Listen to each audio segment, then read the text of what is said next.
안녕하세요. 논 FM 사람의 향기 강정실입니다. 실록의 계절, 여름에 접어든 지도 벌써 일주일이 지나고 있는데요. 우리 아파트 옆 펜스를 따라 빨간 장미들이 자기 좀 봐달라고 얼굴을 내밀던 것이 엊그제 같은데 벌써 꽃잎들이 이쪽 저쪽에서 한 잎 두 잎 시들어 떨어지는 모습들을 바라보게 됩니다.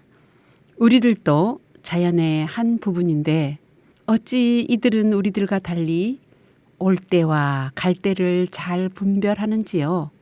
기특하기만 합니다. 이 여름, 요즘 여러분들은 어떤 일에 관심을 갖고 지내시는지 궁금한데요. 사람마다 관심이 가는 일들이 다양하고 또 그 일에 대해 집중하는 정도도 다 다르겠지요. 한 가지 일에 관심을 갖고 집중한 일과 관련된 이야기 중에 이런 이야기가 전해집니다. 3세기경 중국 진나라 때 왕질이라고 이름하는 나무꾼이 있었답니다. 하루는 평소에 가보지 않은 깊은 산속으로 들어갔습니다. 나무꾼은 그곳에서 두 동자가 바둑 두는 것을 구경하게 되었대요. 그중 한 동자가 건네주는 대추알 비슷한 둥근 것을 먹고는 배고픔을 잊고 구경에 빠져 있었답니다. 바둑이 한판 끝나자 한 동자가 도끼자루를 가리키며 나무꾼에게 자루가 썩었다고 하였습니다. 그 말에 정신이 번쩍 든 왕질은 그제서야 자루 없는 도끼를 들고 황급히 마을로 내려왔답니다. 마을에 내려오니 전에 살던 사람은 하나도 보이지 않았습니다. 마을 사람들이 그의 집을 들락거리고 있었고 집 안에서는 제사를 준비하느라 분주하였습니다. 이상하게 생각되어 물어보았더니 이 집 주인의 증조부인 왕질이라는 사람이 산에 나무하러 갔다가 돌아오지 않아 그날을 제삿날로 삼았다고 하였습니다. 두 동자는 신선이어서 바둑 한 판 두는데 오랜 세월이 흘렀던 것이랍니다. 이렇듯 나무꾼 왕질의 전설에서 유래한 난가는 그 후 바둑을 뜻하는 말로 쓰이게 되었는데요. 흔히 어떤 재미있는 일에 몰두하여 시간 가는 줄 모르고 있는 것을 일컬어 신선 노름에 도끼자루 썩는 줄 모른다고 하지요. 그 신선들이 바둑을 둔 산을 난가산이라 하였고 왕질이 본 신선들이 둔 바둑을 기록한 망우 청락 당집이 송나라 이일민이라는 사람에 의해서 오늘날까지 전해지고 있답니다. 이 이야기가 바로 썩은 도끼자루, 즉 난가의 전설로 전해져 오는데요. 물론 저도 바둑을 둘 때 전혀 다른 것에는 정신 쓸 여지도 없고 시간이 가는 줄 모른 경험을 하는 적도 있습니다만 혹시 여러분은 이렇게 자신이 하는 일에 깊이 몰두하며 시간 가는 줄도 모르고 하시는 일이 있으신가요? 있다면 정말 행복한 시간 보내시고 계시다고 생각되는데요. 그 일이 자기 자신뿐만 아니라 다른 사람에게도 유익을 줄 수 있는 일이라면 더 이상 바랄 것이 없지 않을까요?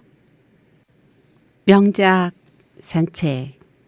오늘 명작 산책은 저자 미셀 드 몽테뉴와 그의 저서 수상록과 함께 산책하겠습니다. 프랑스 르네상스 시기에 가장 영향력 있는 작가로 평가받는 드셀 드 몽테뉴는 프랑스 페리고르 지방의 몽테뉴라는 성에서 1533년 2월 28일 보르도 시장인 아버지 피에르 몽테뉴와 어머니 앙뚜아네트 드 루프의 장남으로 태어났습니다. 어릴 때부터 라틴어로 교육을 받았고 소년 시절에는 당시 프랑스에서 유명한 중학교에서 고전 공부에 열중했었답니다.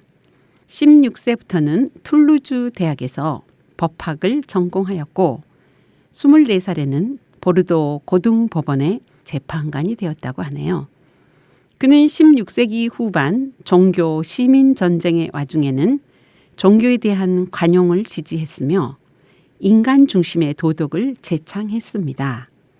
그러한 그의 견해를 피력하고 그것이 자신에게 무엇을 의미하는가를 밝히고자 에세라는 문학 형식을 만들어냈습니다. 그의 작품 수상록은 인간 정신에 대한 회의주의적 성찰과 라틴 고전에 대한 해박한 교양을 반영한다는 평가입니다. 그의 글은 심오하고 무거운 주제를 일상에서 발견할 수 있는 소재와 자전적인 이야기로 쉽게 풀어 쓴 글로 잘 알려져 있습니다. 방대한 분량의 에세이를 묶은 몽테뉴의 수상록은 오늘날까지 내려오는 수필 가운데 가장 많이 읽히는 글이랍니다. 몽테뉴는 법관 사임 후 1572년 이후에 집필을 시작해서 1580년에 보르도에서 간행되었답니다. 1588년에 제3권 및 초판을 대폭적으로 가필해 간행했으며 만년까지도 내용을 수정한 것으로 알려져 있습니다. 최초로 수필 형식을 완성시킨 이 책은 철학서라기보다는 자기 자신의 경험이나 고전의 인용을 바탕으로 한 성찰이 그 내용입니다.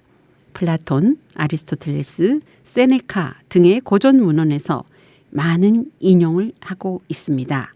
나아가 수상록은 프랑스 모럴리스트 문학에 기초를 쌓아 올렸다는 평가를 받습니다.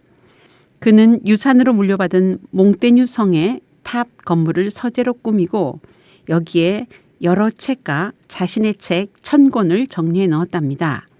그는 벽면 곳곳에 쉬운 4개의 라틴어 격언을 새겨 넣었는데 그중 마지막 말이 프랑스어로 이렇게 적혀 있답니다. 나는 무엇을 아는가? 그러면 몽테뉴의 수상록 제3권 8장에 나오는 대화법에 대하여 함께 산책해 보도록 하겠습니다. 우리 정신의 훈련으로 가장 자연스럽고도 효과가 있는 것은 내 생각으로는 사람과의 대화다. 사람과 이야기하는 것은 우리 인생의 어느 다른 행동보다도 기분 좋은 일이라고 본다. 그 때문에 내가 지금 이 시간에 택해야 할 처지라면 나는 듣기와 말하기를 버리기보다는 차라리 보기를 버리는 편에 동의할 것이라고 생각한다. 아테네 사람들이나 더욱이 로마 사람들은 그들의 학교에서 말하는 법의 훈련을 대단히 중시하며 그것을 보존했다. 우리 시대에 와서는 이탈리아 사람들이 아직도 그 흔적을 지키고 있으며 우리의 이해력과 그들의 이해력을 비교해 보면 그들이 얼마나 혜택을 입고 있는가를 알 수 있다. 책으로 하는 공부는 동작이 느리고 힘이 없으므로 열심히 하기가 어렵다. 그런데 대화로 하면 금방 배우고 훈련이 된다.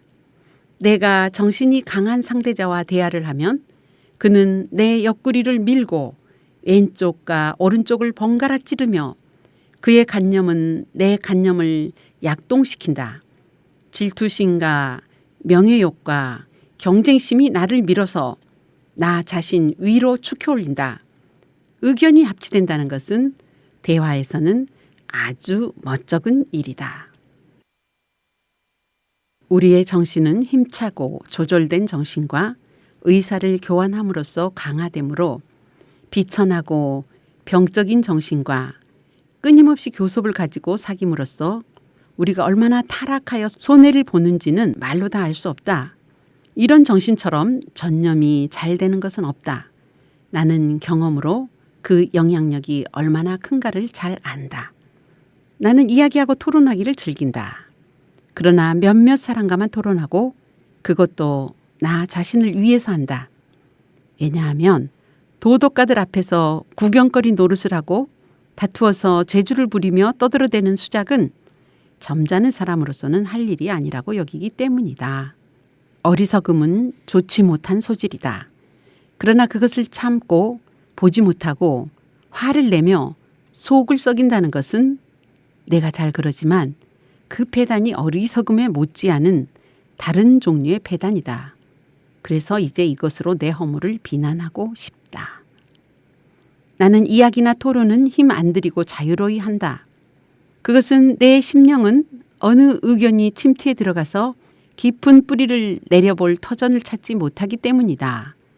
나는 어느 논제에도 놀라지 않고 다른 사람이 가진 신념이 내 것과 아무리 달라도 불쾌해지지 않는다.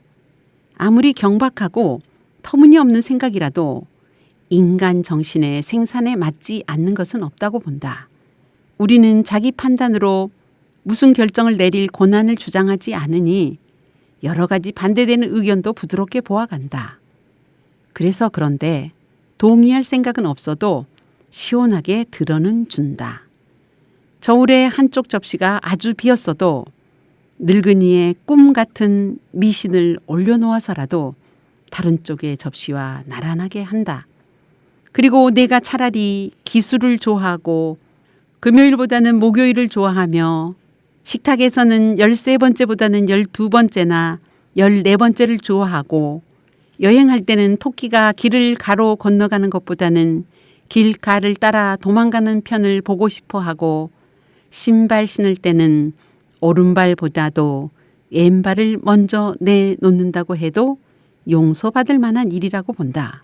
우리 주위에서 믿고 있는 이런 모든 잠꼬대는 적으나마 들어줄 값어치는 있다. 나로서는 이런 것이 다만 무의무료보다는 나을 뿐인데 어떻든 그것보다는 더 나은 일이 있다. 아무렇게나 내놓는 속된 의견은 무게로서는 성질상 무하고는 다르다. 그리고 이런 정도까지 남의 말에 이끌리지 않는 자는 자칫하면 미신의 악덕을 피하다가 앙고라는 악덕에 빠진다. 그러므로 판단이 모순된다고 해서 내 기분이 상하지도 나를 변하게 하지도 않는다. 모순은 단지 내 정신을 일깨워서 훈련시킨다. 우리는 남이 내 의견을 고쳐주기를 원하지 않는다. 그러나 교권을 가지고 하는 것이 아니라 이야기 형식으로 나올 때에는 교정받으러 나갈 만하다.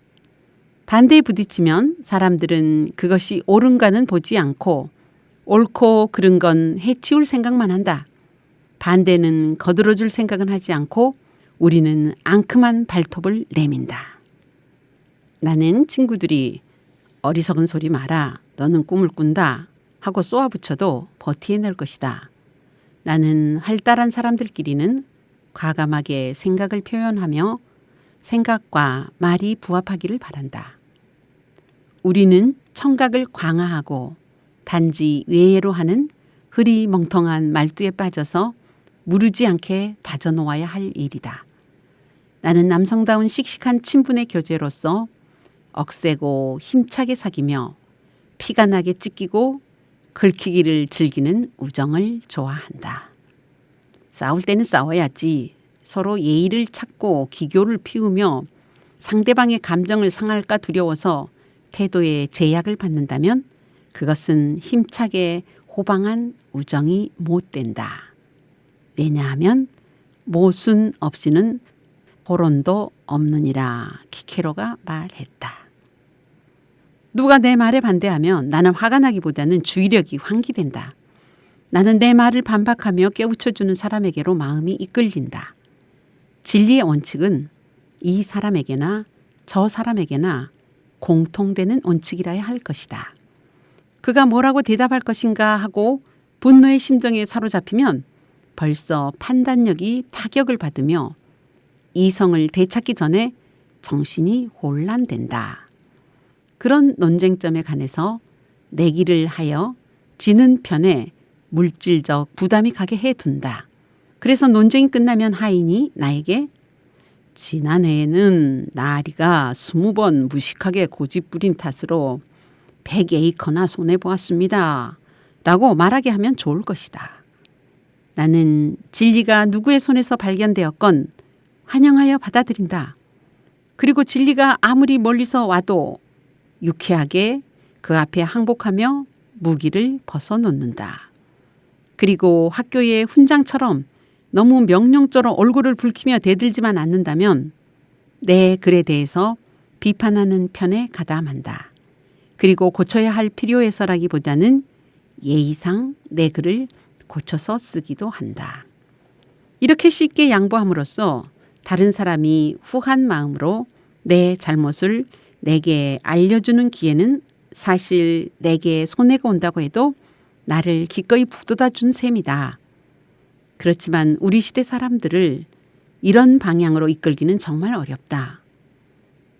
나는 남의 비판을 받아서 사리를 아는 것을 진심으로 좋아하기 때문에 내 판단이 두 형태 중 어느 편에 있건 무방하다.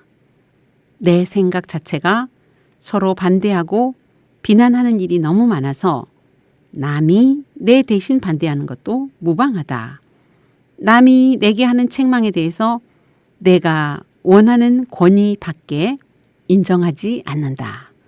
그러나 나는 내가 아는 누구처럼 사람이 믿어주지 않으면 알려주는 것을 후회하며 자기 생각을 쫓아주지 않으면 모욕으로 생각하며 거만하게 구는 사람하고는 사귀지 않는다. 소크라테스는 그의 의견을 반대하는 남의 말을 언제나 웃으면서 받아들였다. 그것은 그의 정신력이 강한 덕이었으며 자기가 지는 편이 확실히 유리하니까 이런 반대가 새로운 영광이 될 것을 알고 받아들였다고 말할 수 있다.